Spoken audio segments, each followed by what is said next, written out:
மகாவியதீபாதம் அப்படின்னு பேரு. 27 நட்சத்திரங்கள் எவ்வாறு உள்ளதோ அந்த மாதிரி 27 யோகங்கள் உள்ளது. விஷ்கம்பகா பிரீத்திகி ஆயுஷ்மான் அப்படின்னு ஆரம்பிச்ச யோகங்கள். அதை தான் நாம் நித்திய பஞ்சாங்கங்கள்ல பார்த்துட்டு வரோம். இதுல இந்த வியதீபாதம் அப்படிங்கிறது ஒரு யோகம். மாசம் வரும்.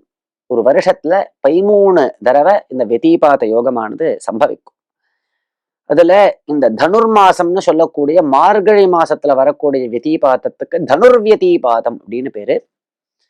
புரட்டாசி மாசத்துல வரக்கூடிய வியதீபாத யோகத்துக்கு மகாவியதீபாதம் அப்படின்னு விவகாரம் பண்ணிட்டு இருக்கா. ஒவ்வொரு வியதீபாதமுமே புண்ணிய காலமாக சொல்லப்படுறது. இந்த வியதீபாத புண்ணிய காலத்துல மகாலய ஸ்ராத்தம் பண்றது ரொம்ப சிறப்பு. எல்லாருக்கும் ஒரு ஒற்றுமையை ஏற்படுத்தும். பந்துக்களுக்குள்ள ஒரு ஒற்றுமையை ஏற்படுத்தும். மனக்கசப்பு எல்லாத்தையும் போக்கிடும். பிதர்களுக்கு பெரிய பிரீதியை ஏற்படுத்தும். வெள்ளம், வெங்கலம் இதெல்லாம் தானம் பண்ணலாம் இன்றைய தினத்துல.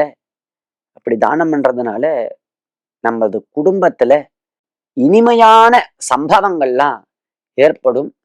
பெரிய அளவுக்கு ஒரு விரோதங்கள்லாம் பல குடும்பங்கள்ல இருக்கும்.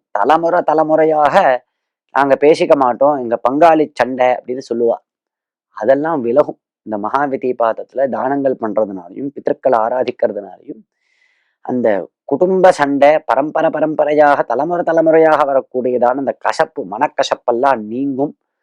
சகோதரிகளுக்குள்ள இருக்கக்கூடிய வேற்றுமை எல்லாம் விலகும். இன்றைய தினத்துல நாம் பண்ணக்கூடிய தர்ம காரியங்கள்னால. அதனால இந்த மகாவியதீபாத தினத்தை எல்லாரும் உபயோகப்படுத்திட்டு பிதற்களினுடைய பிரசாதத்தை அடையணும்.